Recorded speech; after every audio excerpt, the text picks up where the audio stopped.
Esteban Cambiaso, 650 club appearances for Independiente, River Plate, Real Madrid, Inter Milan and now Leicester. 83 goals over 15 years, a list of honours including the Champions League, World Club Championship, a La Liga title, Spanish Super Cup, 4 Italian Cups and 5 Serie A titles. 52 international caps and 5 goals. And above all else, Esteban Cambiaso is Argentinian, not Italian. Italy is here, while Argentina is here, some 7,000 miles away. Lesson learnt.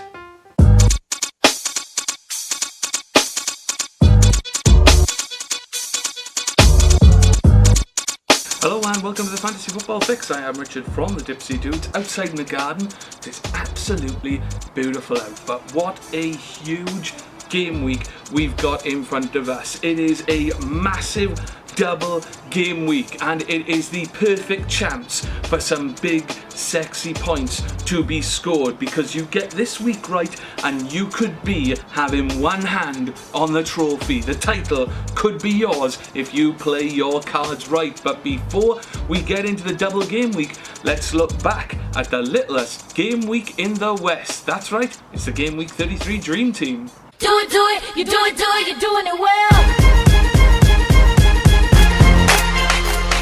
Not a week for strikers, as it's a 4-5-1 formation. Up top, all by himself, is Dupe with a decent 8 points from a goal and deuce bonus points. 4 goals in 8 games, marking his best run of form. It's the games he doesn't score that's the problem. In the midfield, 11 is the hottest total, with 7 players getting the big sexy points of the week, with King, Morrison and Hazard getting theirs from a goal and max bonus points, while Brunt and Navas got theirs from 2 assists and max bonus points, but lose points from cautions. In defence, Zabaleta and Azpilicueta grabbed 8 points from clean sheets and deuce bonus points. John Stones managed a man of the match for Everton, while Wes Morgan got huge points for a clean sheet, assist and double bonus points. Finally, it's the keeper who just keeps scoring points. Tom Heaton with 11 points thanks to a saved penalty. He's averaged 6 points a game in his last 5 games, which for a keeper, well, what more could you ask for? But that was the dream team then. Now we need to look forward. It's the huge double game week. It's game week 34. Let's have a look at some of those players for your consideration.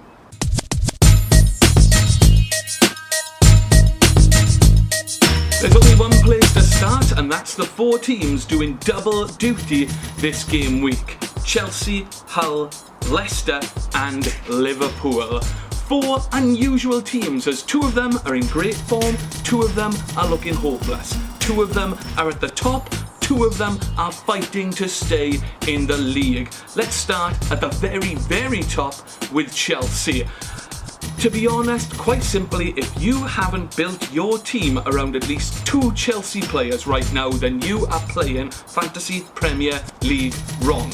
Let's just start the obvious way, and let's just say that Hazard is the most obvious and best choice for captain. He's selected by 45% of managers as of recording, and nearly all of them are probably going to select him as captain for this week. He is the top scorer in the game right now with 211 points. In his last 6 games, he's scored 4, made 2, and he's grabbed 11 bonus points. He is in the kind of form that Henry was in 2004, or Ronaldo was in 2007, 2008. Quite simply, he is breathtaking. If you don't have Eden Hazard in your team, then you are behind the curve. He needs to be the benchmark for your team. If you don't have him, you're stuck.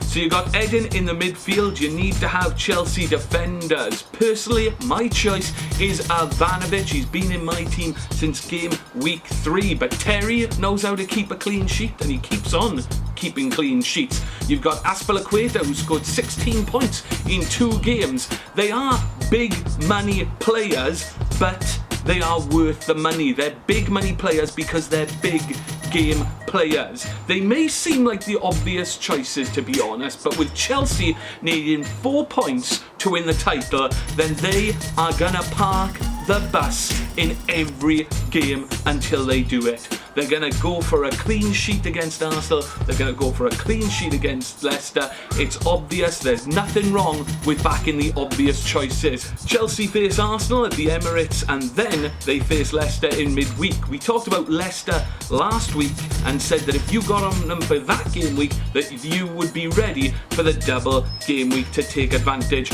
of it. Now, the Chelsea game might be a swing and a miss, but before that, it is the war at Turf Moor against Burnley on Saturday. Leicester have been in great form, and Cambiasso is scoring great points with 22 points in 3 weeks with a goal, 2 assists and 4 bonus points. Everything is going through him and they are scoring goals. So a big shout came from Charlie on Twitter, and he brought in the Argentinian midfielder as well as Wes Morgan in defence for £4.4 million.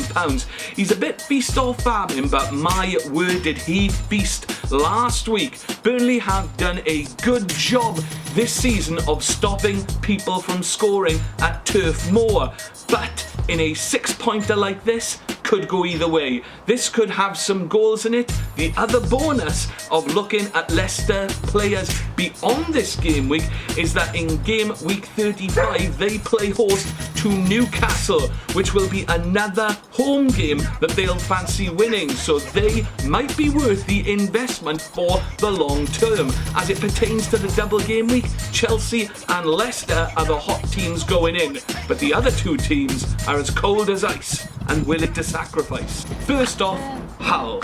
3 goals in 4 games. That's what I say about it. Hull start their week off with a trip to Crystal Palace, who, after weeks of playing sexy football, stopped dead in their tracks with an absolutely shambolic week. There'll be managers who went big on Palace who will be looking for that form to return this weekend, and I still find them a preferable option over Hull, even with the double game week. I don't know who in a Hull shirt I would fancy in my team. Ndoye, Hernandez, El Mohammadi, Livermore, meh. Player after player of meh, blah, blah, meh. That's Hull for you. Then they face Liverpool, who are honestly in the same kind of form right now, but I take my chances on Liverpool players just because they might have a moment of magic, a spark of genius where someone is able to do something just like that. 2 obvious choices would be names that have come up on the Fantasy Football Fix in the past, that is Henderson and Sterling. Henderson might score a penalty, he's a set-piece taker, and plus he likes to hit one from distance every now and again, whereas Sterling, he can turn on sixpence, hit the afterburners and score a stunner at any time. Sterling is yours for 8.5 million, while Henderson is under 7 million. There's also Coutinho, who scored in the FA Cup, but he hasn't scored in the league for 5 games. You've got Mignolet, who will probably get at least 1 clean sheet out of these games, probably against Hull, but I just don't see anyone else in a red shirt emerging from the pack to come in and score big points out of nowhere. I mean, who are we talking about? Can? Lovren? No, it's not going to happen. Much like Leicester, Liverpool's game week 35 fixture is appealing with a home game against QPR, though I suppose that depends on how much fight Liverpool will have left in them and how much QPR will have left to fight for. The weird thing is, out of all 4 teams in this double game week, there is no one with an obvious striking option. Look at Chelsea, they've got Drogba, who looks like he's playing in a testimonial every week. They've got Costa, who's red boxed. They've got Remy, who's on the road to recovery and might get 1 game out of the 2. Hull have got no scoring strikers. Liverpool strikers have been a joke all season, and their main man Sturridge has been nursing an injury for months and has been on and off. Not dependable. The only team with a form striker out of the 4 of them is Leicester, with Vardy scoring 2 and making 2 in his last 4 games. Other than that, there are literally no double game week striking options. If we're talking attackers, then two of the form strikers go head to head this weekend, with Man City hosting Villa, and Aguero and Benteke go 1-on-1. The Villa man made it 9 goals in 7 games in the FA Cup last weekend, and if you decided to drop him last week, then you need to be bringing him back in this week. He is absolutely storming at the moment. He is showing the same kind of form that he showed in his first season at Villa, and this Villa team at the moment, Tim Sherwood has somehow managed to turn it a complete 180. Everything is going through him in attack. He is the focal point, and they are scoring goals. And despite Man City's clean sheet last week, I think they are very vulnerable defensively. I wouldn't back either of these teams for a clean sheet, but I will look for the scoring to continue from these two hot strikers. Remember Sunderland? They're the team that lose badly to everyone in the league that doesn't play in black and white. And this weekend they travel to the Britannia to face Stoke, who got a good win last weekend against Southampton. And I fancy more of the same. So look out for the likes of Charlie Adams, who's managed to score 2 goals and an assist in his last 4 games. Though maybe this weekend is made for Fantasy Premier League stalwart Jonathan Walters. Maybe he will have one of those weeks where he just has a complete points orgy, hat-trick, assists, man of the match, all over the place, which he has proven he can do a couple of times a season.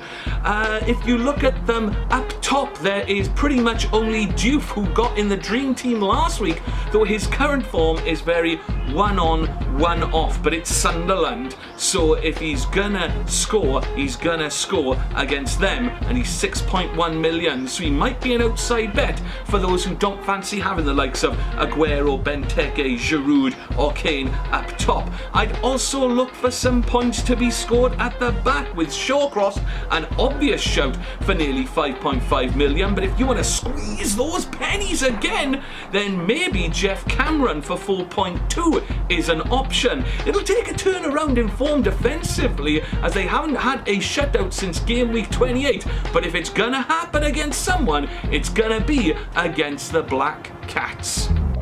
The DipsyDudes Divisional Championship. Name on the trophy. That's how Latchford again will be feeling after extending his lead at the top over rivals Internet Cafe Thistle, messing around, and old favourite Rent-A-Wag. The mind-boggling thing is he only did it with 10 players. Strong displays from the defence as well as goals from Hazard, Aguero and his Spurs players meant another big week for the team, ranked 44th in the game today. As always, a special mention to our highest scoring team of the week, who could be found in 60th place, Gaylords, who scored a very impressive 77 points thanks to clean sheets all round in defence and goals from everyone but Murphy and Siggy in the midfield and attack. A couple of weeks ago I mentioned that we were going to have our end of season fantasy football fix awards celebrating the best and the worst of the fantasy season, and on next week's show we will have a huge update about how you'll be able to get involved in the voting. Also, to let you guys know that next week it's gonna be a fantasy football quick fix. That's because of the late end to game week 34, so we'll be focusing purely on the players for your consideration in game week 35. But until then, that's about it for this game week. Thank you very much for joining us. Remember, if you like what you see, click like, leave us a comment or hit subscribe to ensure that you get the latest DipsyDudes episodes as soon as they are released. We have a social media presence on Twitter and Facebook, as well as a discussion group on fiso.co.uk and an email address if you would like to contribute towards the show. Until then, good luck to all you managers in game week 34. The race for the title is well and truly on.